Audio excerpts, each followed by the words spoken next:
Hi, everybody, and welcome to ECE 202, Week 3, Part 11. Here with me, Professor Celeste, and today we're going to really focus on effective communication and collaboration strategies, and really just diving deep into each of them to help you be successful within your team of teachers and also just your school community as a whole. This week, really quick, I just want to make sure that we are reading Chapter 5 because you are going to reference Chapter 5 in the discussion this week. Next would be journal. So you're going to be watching a video on collaboration. And then, of course, the assignment. So I really hope at this point you've reached out with all your questions. And then again, if other questions come up, don't hesitate to ask. We are in week 3, so next week will be week 4, and that will be our last week together. So I really want you to kind of also spend some time looking ahead to kind of well prepare yourself on kind of what's to come. And if any other questions arise at that point, please reach out. All right, so let's get started. So what is effective communication? Well, effective communication is really having really good eye contact, right? Really being mindful of our body language. Silence is a way of communicating. Checking on understanding is a great way to have effective communication. So if you don't understand something, please ask. Having a smiling face is a great way to communicate. Summarizing what has been said, just so the other person who is saying it understands, has more understanding of how you're collecting the information that they're giving. Encouragement to continue is great. Asking some questions within reason, because I also think being a great listener within someone communicating is a good point to also have. And then also just being mindful of understanding how others communicate and finding ways to kind of reach them that way. Ways to be successful in both communication and collaboration is really paying attention to the different communication styles, because we all communicate differently, all and at different times. Depending if we're struggling with something, some are more eager to say what they're struggling with, and some are not. Some need a little bit more time on expressing their needs, where some are a little bit more blunt with expressing their needs, right? So we just have to really understand how others communicate to better understand how we can help them. 2 is the importance of active listening. So it's important that we're facing the person who we're speaking to. We're giving them really great eye contact. We're also asking meaningful questions too thereafter, of course, not interrupting them, but also just making sure that they know that you're understanding what they're saying. And then also using tools to encourage and foster collaboration. So I'm really hoping that, of course, a lot of the children now are back in school, which is so great. Teachers are as well. So you always get the opportunity, I believe nowadays, unless you're teaching online, to have that face-to-face interaction. So I encourage you to have that as often as possible, connecting with your team daily, weekly, monthly, one-on-one, however it works for you within your time. I would encourage you to do it as often as possible. And if schedules affect this time, I would incorporate Zooms or team meetings, because these are also other areas that we can still all be together, but in different ways virtually. So don't let the face-to-face scheduling affect your team meetings. Those are essential and those are needed. So please make those happen often. So what is effective collaboration? So what does that look like? So collaboration is working together with others to achieve the common goal, right? So collaboration is done with your team. It incorporates having that team building. It incorporates resolving conflicts, managing time, leading a group, which is great exercise for some of us, goal setting. That's one thing I encouraged you to always have is goals, goals, goals, because we should try to be achieving something in different areas depending on what those needs are within your environment, but finding something to work on and to strive for and to be excited to get there together. Evaluating, self-reflecting within your collaboration is great still. Delegating is a big one. We have to find support within our team, but we also have to be good at delegating that work, delegating that support, and kind of understanding where that's needed, because then that's going to create that healthy balance. Brainstorming ideas. The best part is when you collaborate and you're sitting in a meeting, you get to brainstorm ideas in a group, which then other ideas come up, other suggestions that possibly another teacher has tried come up. It's just so much fun to kind of share what worked and also what didn't work. Those are great to hear as well. And then also decision making on any, final thoughts or final decisions on different areas. It's a great time to talk about those.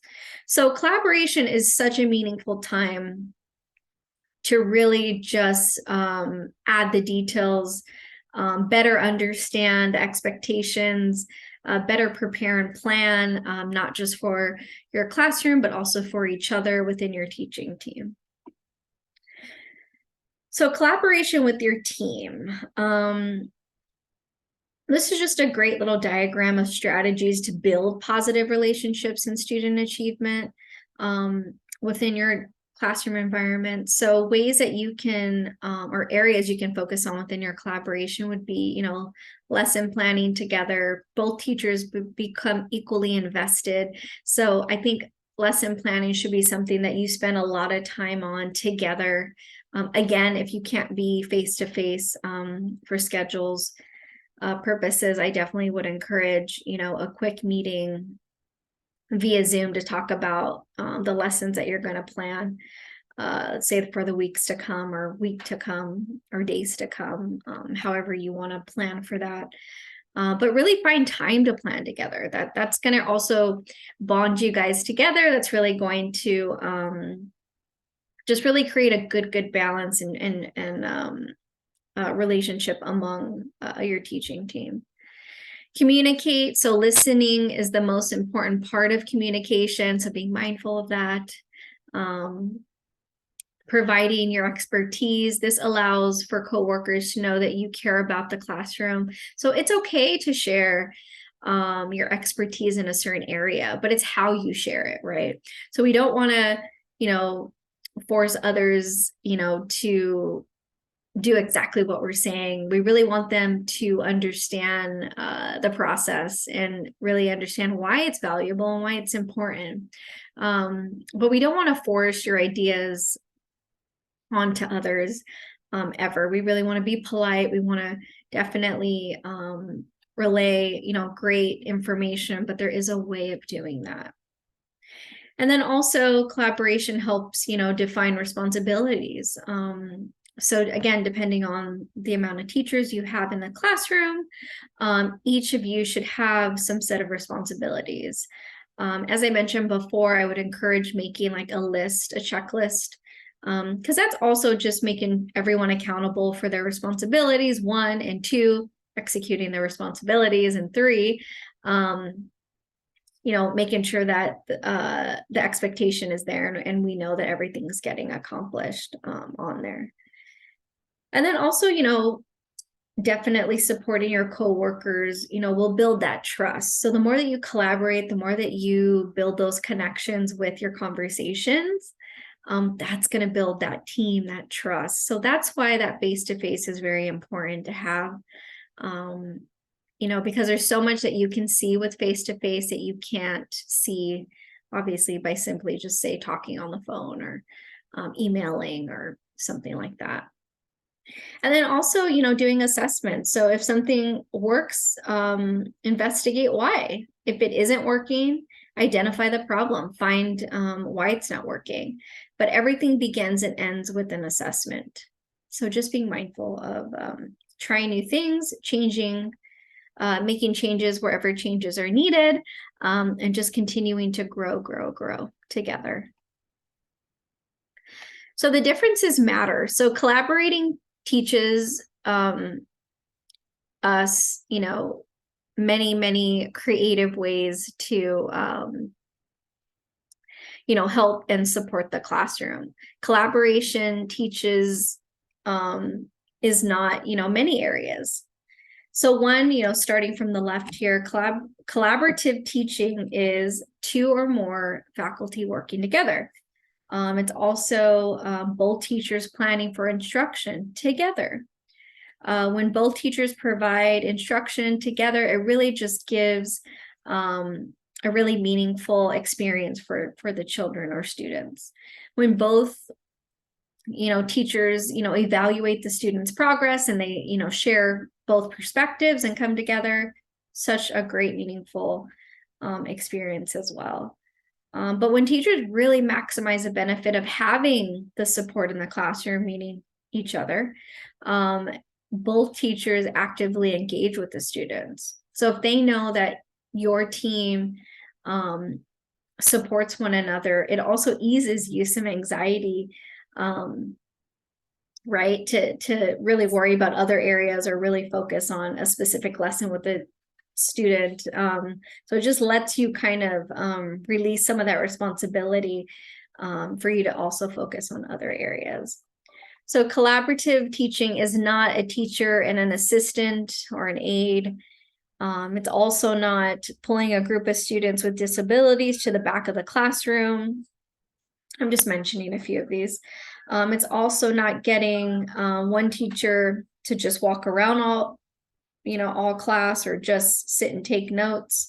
Again, it's a collaborative investment there. It's also not when teachers take turns being in charge so that the other can get caught up on grading or making calls or whatever that is for your classroom. It's really about working together for the same great purpose. Not to say there isn't moments that you need a little extra time, either grading or making phone calls or however that is, but that can also be delegated later in the day. But if you're having moments like work time, as I like to call it, within the classroom, and that's your opportunity to work more one-on-one with the children or observe or have meaningful moments with them, please don't do it at that time. It's definitely not the right time because the children need you at that time. So just be mindful of when you're applying, this extra time that you need to the side to, grade or make phone calls. I would set those aside more for the end of the day, or if you have a nap time at your school, maybe doing it at that time. So just kind of reevaluating your day is important.